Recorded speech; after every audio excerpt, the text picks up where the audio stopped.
وما أرسلنا من قبلك إلا رجالا نوحي إليهم فاسألوا أهل الذكر إن كنتم لا تعلمون. Ask Hafiz Javed Usman Rabbani, a famous speaker. ناظرین و سامعین، ہم نے رمضان المبارک کے بالکل قریب یعنی شعبان کے آخری دنوں میں اعلان کیا تھا، کیونکہ بہت سے لوگ مجھ سے سوالات کرنا چاہتے تھے اور ہیں، لیکن ان کے لیے کوئی ایک پلیٹ فارم نہیں تھا اور میں ہر ایک کا جواب پرسنل دے نہیں سکتا تھا، وقت اس کا تقاضا نہیں کر رہا تھا، مصروفیات زیادہ تھے، تو اس واسطے ہم نے مناسب سمجھا کہ لوگوں کو ان کی آسانی کے لحاظ سے ہم ایک فارم آپ کو دے دیں گے، اور میں نے اعلان کیا تھا کہ اس فارم کے ذریعے آپ اپنے سوالات کو رجسٹر کریں، اور انشاءاللہ لائیو ٹی وی جو چل رہی ہے اس کے ڈسکرپشن میں بھی آپ کو وہ لنک مل جائے گا، آس حافظ جاوید عثمان ربانی اس نام سے بھی ملے گا، اور اسی طرح کیا ہے MSLI سوالات و جوابات اس نام سے بھی ملے گا۔ آپ وہاں پر جا کر اس ڈسکرپشن میں اپنے سوالات درج کریں گے تو انشاءاللہ جو جلد از جلد جو بھی مناسب موقع ملے گا، میں وعدہ نہیں کرتا کہ اتنے دن یا اتنے گھنٹے یا اتنے مہینے، جہاں تک مجھے وقت ملے میں آپ کو اس کا فوری طور پر جواب دینے کی کوشش کروں گا۔ اللہ تبارک و تعالیٰ سے دعا ہے کہ اللہ تعالیٰ اس میں جو کچھ بھی حق ہے وہ دراصل میرے زبان سے نکلوائے، وہ بولنے کی توفیق دے، اور کہیں سہو اور خطا ہو گئی تو اللہ تبارک و تعالیٰ معاف کرے، اور اللہ تبارک و تعالیٰ آپ کو بھی حق سننے اور حق پر عمل کرنے کی توفیق عطا فرمائے۔ سب سے پہلا سوال جو کہ ہے ہمارے پاس آیا تھا، جو کہ تقریباً آج 200 کے اوپر سوالات ہیں، اور اس میں سب سے پہلا سوال ہے مہراج خان ویسٹ بنگال کلکتہ انڈیا سے سوال کرتے ہیں کہ ہم کھڑے ہو کر زمزم کا پانی کیوں پیتے ہیں؟ کیا ہم کھڑے ہو کر پانی پی سکتے ہیں؟ یہ سوال ہے مہراج خان کا ویسٹ بنگال سے۔ اصل میں معاملہ شاید ان کو اس واسطے پیدا ہوا کہ عمومی طور پر مشہور ترین بات یہ ہے کہ زمزم کو کھڑے ہو کر پینا چاہیے، اور اس سلسلے میں ہمارے ہاں میں تو بچپن میں دیکھا کرتا تھا کھڑے ہو کر بھی پینا چاہیے اور ٹوپی نکال کر ننگے سر بھی پینا چاہیے، یہ بھی مشہور تھا، اور لوگ اسی کو صحیح طور پر سمجھتے تھے، اور سب سے بڑی لطف کی بات یہ ہے کہ سمجھتے تھے کہ یہ صرف اور صرف زمزم کے ساتھ خاص ہے۔ کیا کرنا ہے؟ زمزم کا پانی کھڑے ہو کر پینا اور بغیر ٹوپی کے ننگے سر پینا، اور باقیہ سب پانی بیٹھ کر ہی پینا، اور وہ ٹوپی پہن کے پینا، بالکل، حالانکہ اس کا کوئی ثبوت قرآن اور حدیث میں نہیں ملتا ہے۔ مہراج خان سے میں مخاطب ہوں خاص طور پر، یہ چیز جو ہم میں مشہور ہو گئی، یہ چیز اصل میں حقیقتاً ایسی نہیں ہے۔ اصل بات یہ ہے کہ خواہ زمزم کا پانی ہو، خواہ سادہ پانی ہو، کوئی بھی پانی ہو، بیٹھ کر ہی پینا چاہیے علی العموم زیادہ تر، لیکن کبھی کبھار کوئی کھڑا ہو کر پینا چاہتا ہے تو اس کے بارے میں علماء نے جواز کا فتویٰ دیا ہے، اس واسطے کہ اللہ کے رسول صلی اللہ علیہ وسلم نے کھڑے ہو کر پانی زمزم کا پیا۔ یہ زمزم کے پانی کے ساتھ خاص نہیں ہے، اللہ کے لیے سمجھیں، زمزم کے پانی کے ساتھ خاص نہیں ہے کہ وہ کھڑے ہو کے پینا ہے۔ زمزم کے پانی کے لیے بھی، سادے پانی کے لیے بھی، عام پانیوں کے لیے بھی کبھی کبھار کوئی شخص کھڑا ہو کر پینا چاہے تو پی سکتا ہے، کیونکہ اللہ کے رسول صلی اللہ علیہ وسلم نے زمزم کا پانی ایک مرتبہ کھڑے ہو کے پینے کر حدیث آئی ہے۔ زمزم کے پانی کے ساتھ خاص نہیں ہے، موقع اس وقت کھڑے ہو کر پینے کا جو پانی تھا وہ زمزم کا تھا، تو روایت میں زمزم کا لفظ آ گیا، کوئی بھی پانی کھڑے ہو کر پی سکتے ہیں۔ ہاں، رہی یہ بات کہ اللہ کے رسول صلی اللہ علیہ وسلم نے جو کھڑے ہو کر پانی پینے کی ممانعت کی ہے، تو پھر اللہ کے رسول صلی اللہ علیہ وسلم کیسے خود کھڑے ہو کر پانی پی سکتے ہیں؟ یہ روایتیں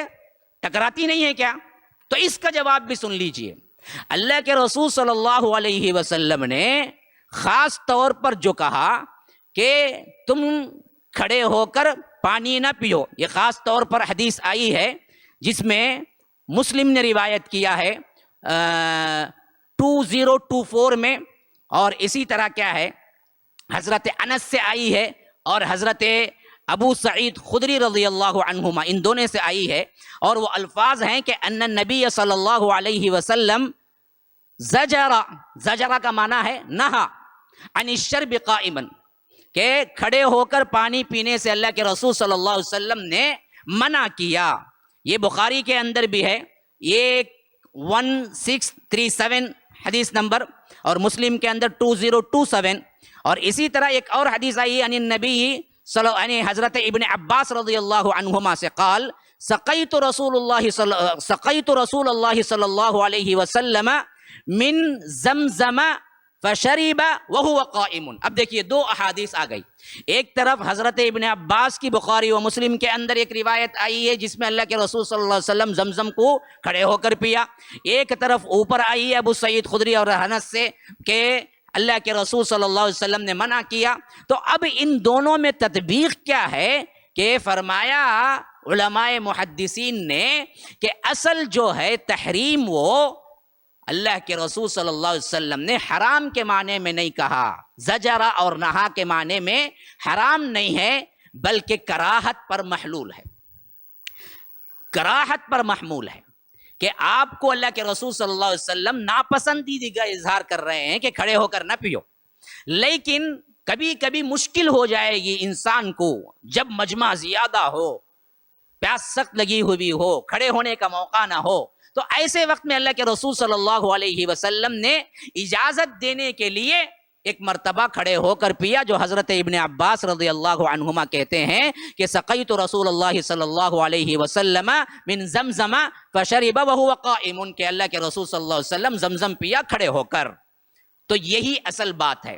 تو جو سائل ہیں وہ سمجھ لینا چاہیے کہ اللہ کے رسول صلی اللہ علیہ وسلم کھڑے ہو کر پانی پینے کے سلسلے میں, زمزم پینے کے سلسلے میں جو بات آئی ہے وہ صرف زمزم کے لیے نہیں ہے میرے بھائی, وہ سب پانی کے لیے ہے. کبھی کبھار کوئی بندہ کھڑے ہو کر پی لیتا ہے تو اس میں کوئی حرج نہیں ہے, لوگ عموماً بیٹھ کر ہی پانی پینا چاہیے. اور اللہ کے رسول نے کیوں کیا؟ اس واسطے کہ امت کو حرج نہ ہو, امت کو تکلیف نہ ہو, امت جان لے کہ ایسا کرنا کبھی کبھار جائز ہے. واللہ اعلم. سوال نمبر 2, شفا جبار علی, یہ بمبئی سے, انڈیا کے اندر سے پوچھتے ہیں کہ جب ہم کسی کو تکلیف دیتے ہیں تو کیا ہم پر لعنت ہوگی؟ اور دوسرا یہ بھی پوچھتے ہیں کہ اپنے آپ کو ہم کیسے گناہ سے بچا سکتے ہیں؟ تو یاد رکھیے اس معاملے میں سب سے پہلی بات یہ ہے کہ ہم جب کسی کو تکلیف دیتے ہیں تو اس پر اگر وہ معاملہ, وہ بندہ جس کو تکلیف دیے ہیں آپ, وہ لعنت کرے گا تو ضرور بالضرور وہ لعنت لگے گی, کیونکہ اللہ کے رسول صلی اللہ علیہ وسلم نے صاف کہا کہ ایاک ودعوۃ المظلوم, دیکھو مظلوم کی بد دعا سے بچو. تو جس کو بھی آپ تکلیف دیں گے, اگر اس کی آہ نکلی, اگر وہ بد دعا کیا تو وہ بد دعا تو ضرور لگے گی, لیکن اگر اس نے نہیں کیا ہے تو تکلیف کا بدلہ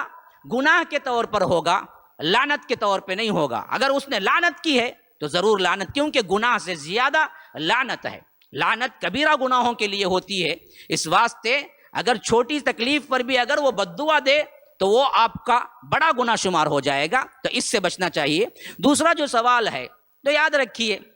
اس کا مجموعی سب سے اہم ترین تقویٰ ہے. یہ بات ہمیشہ یاد رکھیے. گناہوں کو آپ خاص طور پر انفرادی حالت میں یا آ کر تنہائی کے حالت میں جب کوئی دیکھ نہیں رہا ہو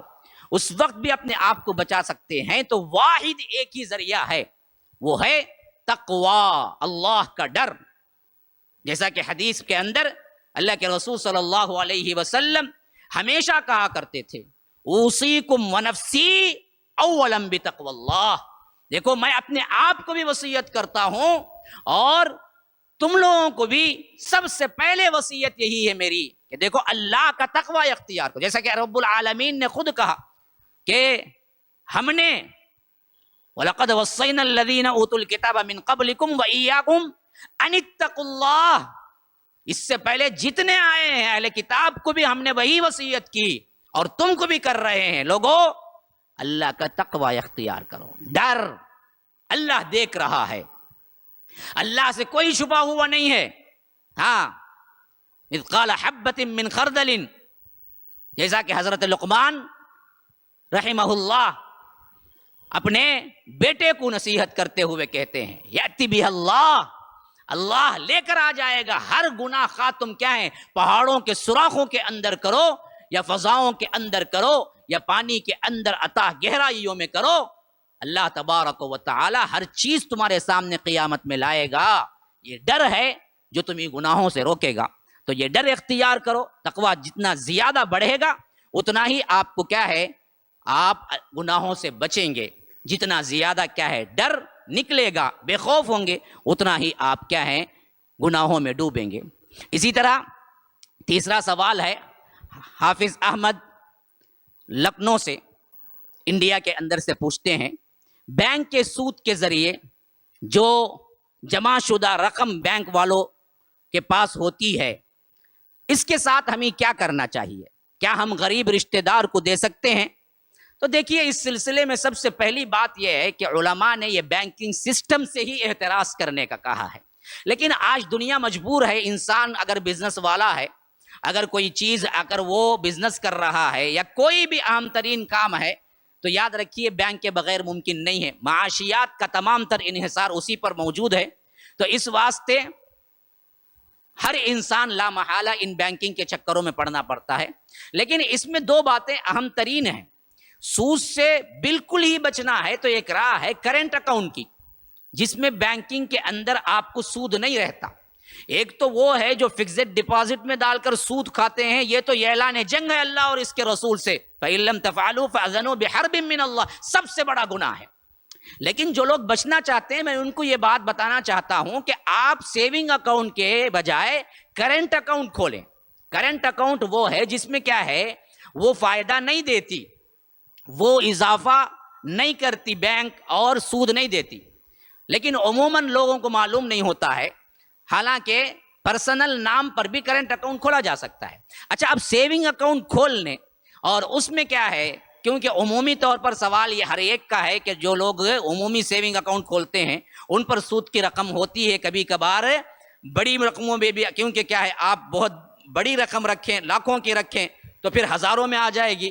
تو یہ دراصل جیسے ہی دیکھتے رہیں اور وہ رقم کتنی ہے فوری طور پر اس میں سے نکال دیں۔ اور ابن باز رحمہ اللہ کا اس معاملے میں فتویٰ یہ ہے کہ اس کو آپ فوری نکال کر، یہ بھی نہیں کہتے ابن باز رحمہ اللہ کہ وہ بینک والوں کے پاس ہی چھوڑ دیں، کیونکہ وہ بینک والے خود ہمارے خلاف استعمال کریں، کیونکہ اگر مسلمان وہ رقم چھوڑ دیں گے تو وہ بہت بڑی رقم ہوتی ہے اور اس رقم سے آگے چل کر کیا ہوتا ہے، مسلمانوں کے خلاف ہوتا ہے۔ تو اس واسطے ابن باز رحمہ اللہ وغیرہ کا فتویٰ یہی ہے کہ اس کو بینک سے نکلوا لیں اور وہ رقم کسی بھی کیا ہے غریب کو یا کسی بھی کیا ہے ضرورت مند کو، یا خاص کر سوشل سروس کے جو کام ہے، کہیں کنواں کھدوانا ہے، کہیں ٹوائلٹ بننا ہے، اس طرح کے کاموں میں آپ اس کو صرف کر دیں، کیونکہ یہ دراصل آپ کا نہیں تھا اور آپ اسے ثواب کی نیت یا اس سے یہ بھی نہیں رکھ سکتے کہ اس سے آپ کو ثواب ملے گا، بلکہ یہ صرف ایک طریقہ ہے کہ اس سے اس غلاظت سے ہم پاک ہو جائیں، تو گویا کہ وہ آپ کسی اور کو دے دیں۔ اسی طرح سوال نمبر 4 ہے محمد عظمت دہلی سے، انڈیا سے پوچھتے ہیں کہ ہمیں اللہ کو راضی کرنے کے لیے عبادت کرنا ہے یا پھر جنت جانے کے لیے؟ یہ بڑا اہم ترین سوال ہے، خاص کر جو گمراہ ترین فرق ہیں صوفی وغیرہ، وہ لوگ اس کو بڑا ہی ہائی لائٹ کرتے ہیں کہ ان کا سوال یہ ہے کہ ہم عبادت کیوں کرنا ہے، ہمیں صرف اللہ کی رضا چاہیے عبادت میں یا جنت بھی حاصل کرنا ہے؟ تو میرے بھائی یہ بات سمجھ لیجئے کہ اصل ترین چیز عبادت کے لیے 3 شرائط ہیں، 3 وہ شرائط ہیں جس میں مکمل عبادت بنتی ہے تمہاری۔ خالی اللہ کی محبت، یہ بالکل غلط ہے، صوفیوں کا طریقہ ہے۔ خالی اللہ کا ڈر، یہ خوارج کا طریقہ ہے، یہ بھی غلط گمراہ فرقوں کا ہے۔ تو یہ دونوں نہیں، بلکہ جس کے اندر محبت بھی ہو، جس کے اندر ڈر بھی ہو، جس کے اندر امید بھی ہو، ان تمام کے ساتھ آپ اللہ کی عبادت کریں گے تو اللہ کی محبت بھی ہوگی، جس کی دلیل ہے والذین آمنوا اشد حبا للہ، مومن سب سے زیادہ اللہ سے محبت کرتے ہیں، اور جنت کی خواہش، امید، اور جہنم کا ڈر، یہ دونوں ہونا چاہیے۔ سورہ انبیاء میں اللہ تبارک و تعالیٰ نے انبیاء کا ذکر کرتے ہوئے فرمایا کہ یہ تمام انبیاء کون تھے؟ جو وَيَدْعُونَنَا رَغَبًا وَرَهَبًا، کہ اللہ کو پکارتے تھے رغبت کے ساتھ، رہبت کے ساتھ، جنت کی امید میں، جہنم کے ڈر سے۔ تو تینوں شرائط ہونی چاہیے۔ خالی اللہ کی محبت کا جو نعرہ لگاتے ہیں وہ منہج سلف کے خلاف ہے، اور جس طرح عمومی طور پر اس کو اشکالا گیا ہے کہ لوگ جو آ کر جنت کے لیے کرتے ہیں تو ان کو تو کچھ نہیں ملے گا، اصل تو کیا ہے، صرف اللہ کی رضا کے لیے۔ جیسا کہ رابعہ بصرہ کے بارے میں مشہور کر دیا کہ ایک مرتبہ وہ ہاتھ میں لے کے جا رہی تھی تو ایک جگہ ایک ہاتھ میں کیا ہے، پانی تھا، اور ایک ہاتھ میں آگ تھی۔ لوگوں نے، ان کے مریدوں نے پوچھا کہ کہاں جا رہی ہیں آپ؟ کہا کہ لوگ آج کل جنت جہنم کے لیے عبادت کرنا شروع کر دیے ہیں، جبکہ اللہ کی محبت میں کرنا چاہیے۔ اس واسطے میں چاہتی ہوں کہ اس آگ سے جنت کو جلا دوں اور اس پانی سے جہنم کو بجھا دوں۔ اور لوگ کہتے ہیں واہ واہ واہ واہ، کیا بات ہے، نعرے تکبیر، حالانکہ بات ہی عقیدے کی غلط ہے۔ اللہ تبارک و تعالی انبیاء کرام کے بارے میں ہم کو بتاتا ہے کہ انبیاء خود بھی جنت کی طلب میں اور جہنم کے ڈر سے پکارا کرتے تھے۔ تو عبادت تین شرائط پر ہے، محبت اور ڈر اور خوف، ڈر اور امید، ان سب سے کرنا چاہیے۔ اور اسی طرح کیا ہے، مسکان بنت اسماعیل آندھرا پردیش انڈیا سے سوال کرتی ہیں کہ کیا ایک مسلمان خاتون IAS افسر بن سکتی ہے؟ کیا یہ اسلام میں جائز ہے؟ دیکھیے، یہ سوال اصل ماحول سے ریلیٹڈ ہے۔ اگر آپ حجاب کے اندر اور آپ کو ایسا ماحول مل رہا ہے اور آپ اس کے ذریعے سے IAS ایگزام لکھ کر اسلام کی نشو و نما کے لیے باحجاب کام کرنا چاہتی ہیں تو اس معاملے میں کوئی رکاوٹ نہیں ہے۔ لیکن سوال یہ ہے کہ ایسا کہاں ہے؟ لیکن ہے تو ضرور علم میں آگے آنا چاہیے، کیونکہ علم سے کبھی اللہ تبارک و تعالی نے خواتین کو نہیں روکا ہے۔ اللہ کے فضل و کرم سے خواتین میں بڑے بڑے محدث، بہت بڑے بڑے مفسرہ، بڑے بڑے عالمہ پیدا ہوئے ہیں، اور کئی مرد حضرات پردے سے بیٹھ کر ان سے اجازت لیا کرتے تھے، سند لیا کرتے تھے۔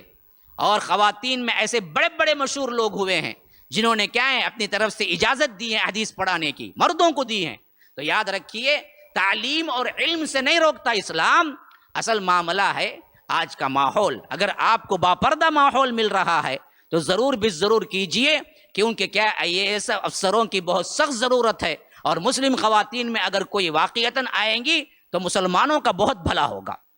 اسی طرح کیا ہے، محمد عمران بنگلور سے لکھتے ہیں، یعنی انڈیا سے، کہ وہ دراصل کیا ہے، کچھ تفاصیل بھی میرے ساتھ ملاقات ہوئی بنگلور وغیرہ کے، وہ بات بھی رکھتے ہیں کیونکہ سوال لمبا ہے، تو اس واسطے کیا ہے اس کو میں مختصر کرتا ہوں کہ وہ کہتے ہیں کہ وہ داڑھی کے معاملے پر کہتے ہیں کہ میرے ساتھ معاملہ یہ ہوا ہے کہ میں آپ کے بیانات وغیرہ سن کر کچھ تربیت لے کر میں اچھا ہوا ہوں، پہلے فالو نہیں کرتا تھا، اب میں فالو کر رہا ہوں، داڑھی رکھ رہا ہوں اللہ کے فضل و کرم سے، لیکن معاملہ یہ ہے کہ میرے والدین میرے پیچھے پڑ گئے ہیں اور کہتے ہیں کہ تمہاری شادی تک تو یہ بات ہرگز نہیں ہونی چاہیے، شادی کے بعد جو چاہے کر لو، اور میری داڑھی کیا ہے مجھے کٹوا دو، یا نہیں تو کم از کم ایک مٹھی، جو ایک مشت رکھنے کا بہت بڑا معاملہ کیا ہے مشہور ہے، اس معاملے پر تو کم از کم عمل کر لو۔ تو کیا یہ ہم کر سکتے ہیں؟ انہوں نے یہ پوچھا ہے۔ تو دیکھیے، داڑھی کے سلسلے میں سب سے پہلی بات جو ہے وہ اللہ کے رسول صلی اللہ علیہ وسلم کی طرف سے کوئی لمبائی کی حد مقرر نہیں ہے۔ اب والدین اگر کہتے ہیں تو یہ ایک بات اصولی طور پر یاد رکھ لیجئے، لا طاعت لمخلوق فی معصیت الخالق، اللہ کی نافرمانی میں کسی بھی مخلوق کی اطاعت جائز نہیں ہے۔ ماں باپ کی اطاعت بھی اللہ کی اطاعت، اللہ کے رسول کی اطاعت میں ہونی چاہیے، نافرمانی میں تو نہیں ہو سکتی۔ اور یہ جو بعض لوگ مشہور کر دیے ہیں کہ ایک مٹھی سے زیادہ کاٹنا جائز ہے کیونکہ حضرت فلاں کرا کرتے تھے، حضرت ابن عمر کے بارے میں مشہور کر دیا، حالانکہ یہ بات بالکل بھی صحیح احادیث سے ثابت نہیں ہے۔ جیسا کہ ہمیں معلوم ہوتا ہے کہ اللہ کے رسول صلی اللہ علیہ وسلم نے داڑھی کے سلسلے میں کوئی حد مقرر نہیں کی، اللہ کے رسول صلی اللہ علیہ وسلم سے اس معاملے میں جو حدیث بھی آتی ہے وہ حدیث ضعیف ہے کہ اللہ کے رسول داڑھی کو تراشتے تھے، کم کرتے تھے یا کنارے سے، یہ تمام حدیث جو بھی ہیں وہ ضعیف ہیں۔ یا ابن عمر کا جو اثر آیا ہے کہ وہ ایک مٹھی سے کم جو زیادہ ہوتی وہ کاٹتے تھے، وہ بھی دراصل صحیح سند سے ثابت نہیں ہے، بلکہ الٹا کیا ہے، امام مسلم رحمہ اللہ اپنی کتاب میں جابر ابن عبداللہ سے روایت کرتے ہیں کہ اللہ کے رسول صلی اللہ علیہ وسلم کی داڑھی کے بال بہت زیادہ تھے، صحیح مسلم کی حدیث ہے 2344۔ اور اسی طرح نسائی کے اندر یہ حدیث ہے حضرت برا کی کہ نبی صلی اللہ علیہ وسلم بہت زیادہ گھنی کا مطلب آپ اچھی طرح سمجھتے ہیں نا، بھرپور گھنی داڑھی رکھنے والے تھے۔ اسی طرح کیا ایک اور روایت میں عظیم اللحیہ کے الفاظ آئے ہیں جو نسائی کے حدیث نمبر 5232 کے اندر ہیں کہ اللہ کے رسول صلی اللہ علیہ وسلم عظیم داڑھی رکھے تھے۔ اور بعض اہل علم نے ابن عمر رضی اللہ عنہ کے فعل کے بنا پر ایک مٹھی سے زیادہ جو اجازت دی ہے، کہتے ہیں کہ اکثر علماء اسے مکروہی سمجھتے ہیں، وہ اجازت جو معاملہ ہے وہ معاملہ صحیح نہیں ہے، کیونکہ اللہ کے رسول صلی اللہ علیہ وسلم سے ایسا ثابت نہیں ہے۔ اللہ کے رسول صلی اللہ علیہ وسلم سے جو ثابت ہے وہ نہ کاٹا جائے، بلکہ اعفاء کا لفظ آیا ہے، چھوڑ دیا جائے، اور یہی اعفاء کا لفظ ہے جس کے بارے میں اللہ کے رسول صلی اللہ علیہ وسلم سے پیاری دعا ہے کہ اللہم انک عفو تحب العفو فاعف عنا، کہ اے اللہ تو سراپا معاف کرنے والا ہے اور میرے گناہوں کو معاف کر دے۔ تو یہاں پر یہ مطلب یہ ہوتا ہے کہ اے اللہ میرے تھوڑے گناہوں کو معاف کر، یا آ کر 75 معاف کر 25 رکھ۔ اعفاء، اسی سے اعفاء آیا ہے کہ چھوڑ دو، جیسے بھی ہے جو بھی ہے اس کو چھوڑ دو، تو ویسے ہی چھوڑ دینا چاہیے، اور اس پر آپ عزم مصمم کریں، انشاءاللہ اللہ تعالیٰ غیب سے مدد فرمائے گا۔ والدین کے دلوں کے اندر بھی اللہ تبارک و تعالیٰ ان کے حیثیت سے اللہ تعالیٰ شرح صدر کرے گا اور غیبی مدد فرمائے گا، آپ اسی پر کامزن رہیے۔ اور نمبر 6 سوال نمبر تو ہو گیا، نمبر 7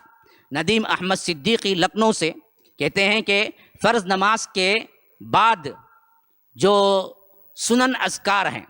کیا فرض نماز کے فوراً بعد ہی پڑھنا چاہیے یا سنت پڑھنے کے بعد بھی ان اذکار کو پڑھ سکتے ہیں؟ تو دیکھیے اس سلسلے میں ترتیب یہی ہے کہ جو اذکار آپ کو فرض نماز کے سلام پھیرتے ہی مذکور ہیں وہ اذکار فرض نماز کے سلام پھیرتے ہی کرنا چاہیے، جیسا کہ حدیث میں آیا ہے کہ 1 مرتبہ اللہ اکبر، پھر اس کے بعد 3 مرتبہ استغفر اللہ استغفر اللہ استغفر اللہ، پھر اس کے بعد اللہم انت السلام ومنک السلام تبارکت یا ذا الجلال والاکرام، پھر دوسرے بہت سے اذکار نماز کے بعد پڑھنے کے اللہ کے رسول صلی اللہ علیہ وسلم سے ثابت ہیں۔ ان تمام کو آپ دراصل اسی سے یعنی سلام پھیرتے ہی آپ پڑھیں گے، پھر اس کے بعد سنن نوافل پڑھیں گے۔ سوال نمبر 8 ہے جو محمد سہیل ہیں بیجاپور انڈیا سے، وہ کہتے ہیں السلام علیکم ورحمۃ اللہ وبرکاتہ، میں جس ایریے میں رہتا ہوں ادھر ایک ہی مسجد قائم ہے، اور میں نے سنا ہے کہ جس مسجد کے عقیدہ یعنی جس امام کا عقیدہ کہنا چاہتے ہیں کہ درست نہیں ہے، ان کے پیچھے نماز نہیں ہوتی، میں امام مسجد کو کیسے جانوں کہ ان کا عقیدہ درست ہے یا نہیں ہے؟ تو دیکھیے اس معاملے پر آپ کو زیادہ طور پر حرج نہیں ہے۔ پہلی چیز یہ ہے کہ آپ اگر انہی کوئی بھی خلاف شرع یا آ کر شرک اور بدعات میں بھی وہ قبیح بدعات جو شرک تک پہنچاتی ہیں، ویسا کوئی عمل کرتے آپ نہیں دیکھتے، کھوج کرنے کی ضرورت نہیں ہے۔ اگر آپ دیکھتے ہیں کسی امام سے کہ اس کے اندر کوئی بھی شرکیہ فعل نہیں ہے، قبروں پہ پکارنا یا بیٹھنا، تعویذوں کو دینا یا آ کر کیا ہے غلط الفاظ کا استعمال کرنا، شرکیہ افعال کا ایسا نہیں ہے، تو آپ اسے مسلمان سمجھیں، اس کے پیچھے نماز پڑھ لیں، اس بحث میں نہ پڑھیں کہ کیا عقیدہ ہے، یہی بہتر ہے۔ اور سوال نمبر 9 محمد عابد بنگلور انڈیا سے، وہ کہتے ہیں کہ ٹینٹ کا اور میرج ہال کا بزنس کرنا کیسا ہے، اسلام میں جائز ہے یا نہیں؟ تو دیکھیے یہ عموم ہے، لوگ دراصل کیا ہے اس کے لیے، اب کوئی آپ کے پاس سے ٹینٹ لیا اور بیٹھ کے اس نے کیا کیا صحرا میں یا کوئی بڑے میدان میں بیٹھ کے شراب پیا، تو یہ اس کا اپنا فعل ہے، بظاہر وہ جو کام ہے وہ تجارت ہے، وہ بالکل حلال ہے۔ ویسے ہی میرج ہال کا بھی مسئلہ ہے، کوئی اکٹھا کر کے کیا ہے اچھے کاموں کے لیے استعمال کر رہا ہے تو اچھا ہے. اب کسی نے کیا ہے شادی وہاں پر رکھی اور شادی میں کیا ہے خرافات کر رہا ہے تو وہ اس کی اپنی ذمہ داری ہے. بحیثیت مجموعی وہ جو کام ہے یعنی وہ جو بزنس ہے وہ تو حلال ہے, کر سکتے ہیں, واللہ عالم. اور سوال نمبر 10 ہے, اور یہ کلہار انڈیا سے انتخاب عالم لکھتے ہیں السلام علیکم حافظ صاحب, 12 سال پہلے جب یہ کہتے ہیں کہ آیت کریمہ پڑھنے کے بعد جب ہم من کے جمع کرتے تھے, یعنی ان کا سوال یہ ہے کہ یہ بدعات و خرافات میں جب تھے اللہ تعالیٰ نے ان کو کیا ہے بہت زیادہ بعد میں ہدایت دی اور یہ پلٹے, اور یہ اللہ تبارک و تعالیٰ کے فضل و کرم سے اہل الحدیث منہج پہ ہیں, کتاب و سنت کے منہج پر ہیں. تو وہ کہتے ہیں کہ ہمارا ایک زمانہ تھا جب ہم منکوں پر کیا ہے پھونک کر دیتے تھے لوگوں کو, اور وہ لے جا کے تبرکن اس کو رکھ کر اپنے اپنے گھروں میں برکت حاصل کرتے تھے. وہ منکے بعد میں انہوں نے توبہ کر لی تو وہ پوچھتے یہ ہیں کہ یہ منکے جو ہیں اس کو ہم کیا کریں, بیچ دیں یا آ کر اس کو ہم بہا دیں, پھینک دیں؟ تو یاد رکھیے یہ چیز اگر نحوست کی ہے تو میں کہتا ہوں کہ اس کو پھینک دیں, یہی بہتر ہے کہ اس طرح کے غلط استعمال شدہ چیزیں اگر آپ کو اس سے مالی فرق نہیں پڑتا ہے تو یہ بھیج دیں. اور یہ آپ وہ جو مریدین آتے تھے ان کی طرف سے ہی یہ لیے ہیں, ان کے پیسے میں, تو بہتر یہی ہے کہ پھینک ہی دیں. لیکن یہ اپنے پیسے سے لیے تھے اور اس کی قیمت بنتی ہے تو ایسے معاملات, اور آپ کو ضرورت بھی ہے حد درجہ, تو اس کو بیچ کر استعمال کریں. لیکن اگر اجازت دیتی ہے آپ کی اپنی جو کچھ بھی کیا ہے رقم اور جو آپ کا حال ہے یہ آپ کو اجازت دیتی ہے کہ وہ آپ اس کو بالکل خاطر میں نہ لائیں, تو اس طرح کے شرکیہ کام جو ہوئے ہیں ان منکوں کے ذریعے, اور اس کی کوئی خاص قیمت بھی نہیں ہوگی جہاں تک مجھے معلوم ہے, تو اس طرح کی چیزوں کو آپ دفن کر دیں یا پھینک دیں یا اس سے چھٹکارا پالیں, یہ سب سے بہتر طریقہ ہے. واللہ عالم. جس طرح میں نے وعدہ کیا تھا 10 سوالوں کا جواب الحمدللہ آپ کے سامنے آ گیا ہے انشاءاللہ العزیز. پھر جب بھی مجھے موقع ملے گا, وہ کل بھی ہو سکتا ہے, یہ امید نہ لگا لیں کہ ہر روز میں آ کر پروگرام کے بعد آپ کو کیا ہے سوالات کے جوابات بھی دوں گا, لیکن انشاءاللہ اگر موقع ملے تو میں انشاءاللہ کیا ہے وہ کنٹینیو کروں گا. لیکن آپ سوال کرنا نہ بھولیں, آپ جائیں ہمارے ویب سائٹ پر اور ہمارے خاص طور پر ڈسکرپشن میں جہاں پر آپ کو سوالات کا لنک رہے گا اس میں جا کر آپ اپنا سوال درج کر سکتے ہیں. انشاءاللہ جیسے موقع ملے گا ہم آپ کو جواب دیں گے, اور آپ لائیو ٹی وی MSLA دیکھتے رہیں تو آپ کو جب بھی میں سوال دوں گا آپ اس کا سوال کا جواب فوری طور پر حاصل کر سکتے ہیں. ھذا وباللہ التوفیق وصلی اللہ وسلم علی نبینا محمد. اسأل اللہ لی ولکم ولسائر المسلمین من کل ذنب فاستغفروه انه هو الغفور الرحیم. والسلام علیکم ورحمۃ اللہ وبرکاتہ.